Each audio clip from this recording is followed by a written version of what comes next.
السلام علیکم ورحمۃ اللہ وبرکاتہ ویورز، میں رضوان نور اعظمی ہوں اور آج آپ کے سامنے ایک نئی ویڈیو کے ساتھ موجود ہوں۔ 4 دن پہلے مجھے ایک خاتون کا فون آیا۔ انہوں نے کہا کہ کیونکہ آپ اسلامک ٹاپک پہ ویڈیوز بناتے ہیں تو آپ اچھے شوہر کی جو خوبیاں اسلام بیان کرتا ہے ان پر بھی ایک ویڈیو بنائیں۔ تو آج انشاءاللہ میں آپ کے سامنے اسی موضوع پہ کچھ باتیں رکھوں گا۔ آپ سے گزارش ہے کہ میری اس ویڈیو کو کمپلیٹ دیکھیں اور اس کو آگے شیئر بھی کریں تاکہ نیکی کے اندر آپ کا حصہ بھی برقرار رہے۔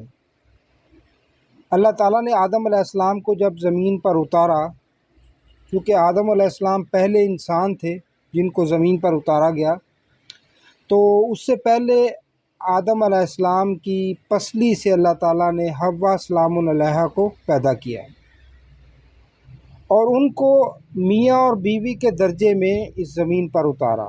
ان کا جو سٹیٹس تھا وہ آدم علیہ السلام شوہر تھے اور حوا سلام علیہا ان کی وائف تھی، ان کی بیوی تھی۔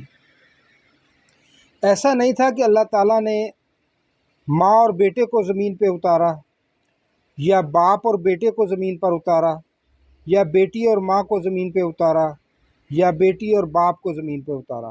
نہیں، بلکہ اللہ تعالیٰ نے انسان کو جب زمین پر اتارا تو میاں اور بیوی ایک جوڑے کی شکل میں اتارا۔ ایک میاں تھا، شوہر تھا آدم علیہ السلام، اور حوا سلام علیہا ان کی وائف یعنی ان کی بیوی تھی۔ تو اس سے ہمیں اس مقدس رشتے کی اہمیت کا اندازہ ہوتا ہے کہ اللہ تعالیٰ کے نزدیک اس رشتے کی کتنی اہمیت ہے اور ان کی باہمی جو ہے وہ احترام اور رسپیکٹ کی کتنی ضرورت ہے۔ انسان اس دنیا کے اندر آیا ہے تو وہ چونکہ بہت ساری کمزوریوں کے ساتھ اس زمین پر آیا ہے، تو اس میں سے ایک کمزوری سیکس بھی ہے۔ لہٰذا انسان کی نیڈ ہے کہ وہ جن سے مخالف کی طرف متوجہ ہوتا ہے اور جن سے مخالف اس کی طرف متوجہ ہوتی ہے۔ اللہ تعالیٰ نے عورت کے لیے مرد میں اٹریکشن رکھی ہے اور مرد کے لیے عورت میں اٹریکشن رکھی ہے۔ یہ فطرت ہے انسان کی، اس کو بدلا نہیں جا سکتا۔ تو لہٰذا اسلام نے اس جو جذبہ اللہ تعالیٰ نے اندر رکھا ہے، اس کو ایک بہترین شکل یہ دی ہے کہ اللہ تعالیٰ اس کو جو ہے وہ اس راستے پہ ڈالتے ہیں کہ تم نکاح کرو، شادی کرو، ایک جائز رستہ اختیار کر کے اپنے اس جذبے کی تکمیل کرو۔ لہٰذا انسان شادی کرتا ہے، ایک عورت کو اپنے گھر میں لے کے آتا ہے، اس کی ذمہ داری اٹھاتا ہے، نان نفقہ کی ذمہ داری، گھر بار ہر چیز کی ذمہ داری، حفاظت کی ذمہ داری اسی کے ذمہ ہوتی ہے۔ تو اب اس رشتے کو مزید بہتر کیسے کیا جا سکتا ہے، اچھا شوہر کیسے بنا جا سکتا ہے، 5-6 چیزیں میں پوائنٹ کی شکل میں آپ کے سامنے رکھ کے بات اپنی ختم کروں گا۔ اس میں سے سب سے پہلا جو پوائنٹ ہے جو میرے ذہن کے اندر آیا ہے وہ ہے لائلٹی اور ایتھکس، وفاداری اور اخلاقیات۔ وہ انسان کبھی اچھا شوہر ثابت نہیں ہو سکتا جو اپنی بیوی کے ساتھ وفادار نہیں ہے، چاہے وہ جس بھی معاملے کے اندر ہو۔ اور وہ شخص کبھی اچھا شوہر نہیں بن سکتا جس کے اندر اخلاقیات نہیں ہے، ایتھکس نہیں ہے۔ یعنی اچھا شوہر بننے کے لیے آپ کو وفاداری دکھانی پڑے گی، اور وہ دکھانی پڑے گی آخری لیول تک، ہائیسٹ اس کی جو چوٹی ہے، پیک ہے، وہاں تک آپ کو وفاداری دکھانی پڑے گی۔ اور اسی طرح اخلاقیات، یعنی اچھا شوہر جو ہے وہ وفاداری اور اخلاقیات کی بنیاد پر رشتے کو قائم بھی کرتا ہے، اس کی بنیاد رکھتا ہے اور اس کو نبھاتا ہے۔ سب سے پہلی چیز یہ ہے۔ دوسری چیز یہ ہے کہ ہیلپ فل اینڈ سپورٹیو۔ اچھا شوہر جو ہوتا ہے اپنی بیوی کے لیے وہ مددگار بھی ہوتا ہے، اس کا حمایتی ہوتا ہے، اس کا ہیلپنگ ہینڈ ہوتا ہے، اس کا پشت پناہ ہوتا ہے، اور جو بھی اسے مشکل پیش آتی ہے اس کی وائف کو زندگی کے اندر، وہ ان مشکلات میں اس کی معاونت کرتا ہے، اس کے اندر اس کا تعاون کرتا ہے۔ اور اس میں سے سب سے اہم چیز جو اسلامک پوائنٹ آف ویو سے میں آپ کے سامنے رکھ دیتا ہوں کہ ہمارے رسول صلی اللہ علیہ وسلم اپنی ذات سے متعلق جو کام ہوتے تھے وہ خود کرتے تھے. یہاں تک آتا ہے کہ آپ اپنے کپڑے خود سلائی کرتے تھے. اسی طرح آپ صلی اللہ علیہ وسلم اپنے جوتے خود مرمت کرتے تھے. تو اس طرح کے چھوٹے چھوٹے گھر کے جو اپنی ذاتی کام ہیں انسان کو چاہیے کہ وہ خود کیا کرے. اور اس سے بڑھ کر اگر بیوی کا اس کے کاموں میں ہاتھ بٹا دیا جائے تو اس میں کوئی بات نہیں ہے. عام طور پر ہمارے ہاں ایک بڑا غلط ٹرینڈ چلا ہوا ہے کہ اگر کوئی شخص بیوی کے کاموں میں اس کے ساتھ تعاون کرتا ہے تو اس کو بڑا غلط تصور کیا جاتا ہے، اسے رن مرید کہا جاتا ہے. تو نبی کریم صلی اللہ علیہ وسلم خود حضرت عائشہ رضی اللہ تعالیٰ عنہا یا دوسری جو ہماری مائیں تھیں جو آپ کی زوجہ مبارکہ تھی ان کے ساتھ گھر کے کاموں کے اندر تعاون کیا کرتے تھے.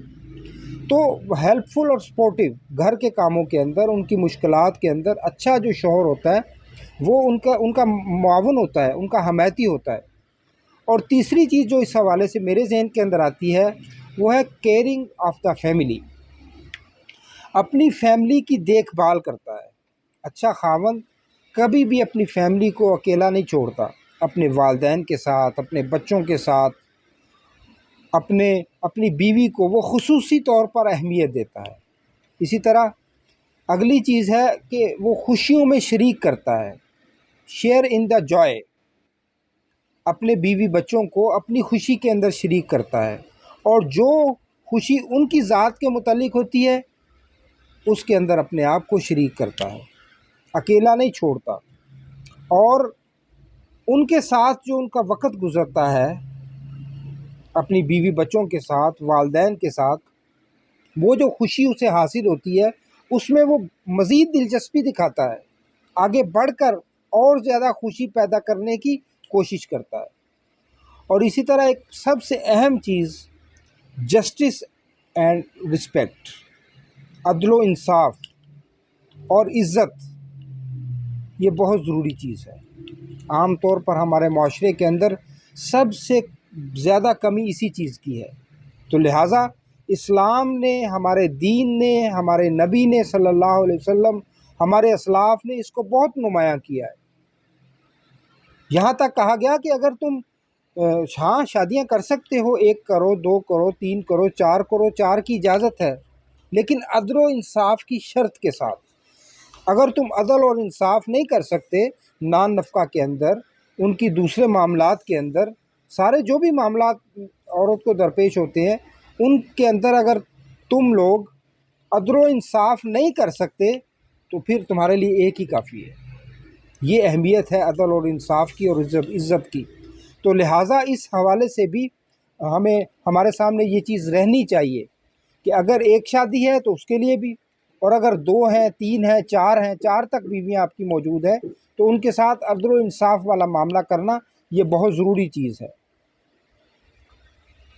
اور پھر ان کی بات کو سننا.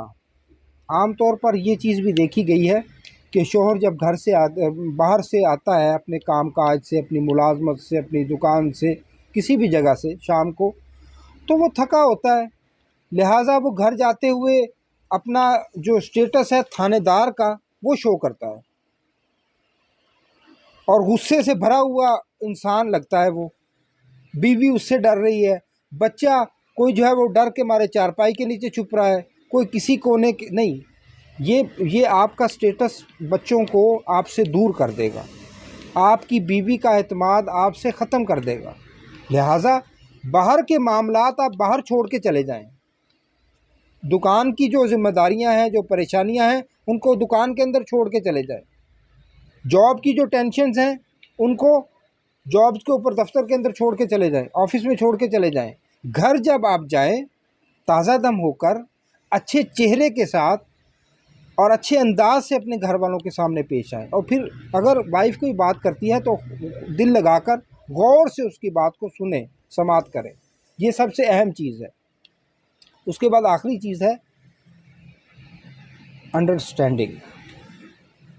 شوہر اور بیوی کے درمیان انڈرسٹینڈنگ بہت ضروری ہے، اور یہ بنانی پڑتی ہے. یہ خود سے نہیں آتی. آپ اس کو سمجھنے کی کوشش کریں، وہ آپ کو سمجھنے کی کوشش کریں، اور اس کے اندر ٹائم درکار ہوتا ہے، ٹائم لگتا ہے. یعنی اپنی بیوی کی خوشیوں اور خواہشات کی ضرورت کو سمجھتا ہے۔ جو اچھا شوہر ہوتا ہے، جو اچھا شوہر ہوتا ہے وہ اپنی بیوی کی خواہشوں کو مد نظر رکھتا ہے، اس کی ضرورتوں کو سمجھتا ہے، اور پھر ان کو پورا کرنے کی حتی الامکان حلال کے اندر، جائز کے اندر کوشش کرتا ہے کہ اس کی ضروریات کو پورا کرے، اس کی خواہشوں کی حتی الامکان ان کو پورا کرنے کی کوشش کرے۔ تو یہ وہ چیزیں ہیں جو ہمیں اچھا خاوند بننے کے لیے اپنے اندر پیدا کرنی ہوں گی۔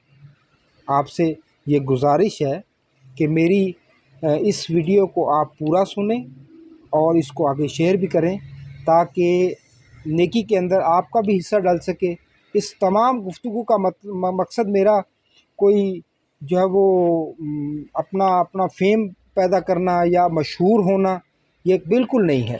میں چاہتا ہوں کہ ایسی اچھی ویڈیوز، ایسی اچھی گفتگو کر کے لوگوں کے اصلاح کے اندر میں اپنا حصہ ڈال سکوں۔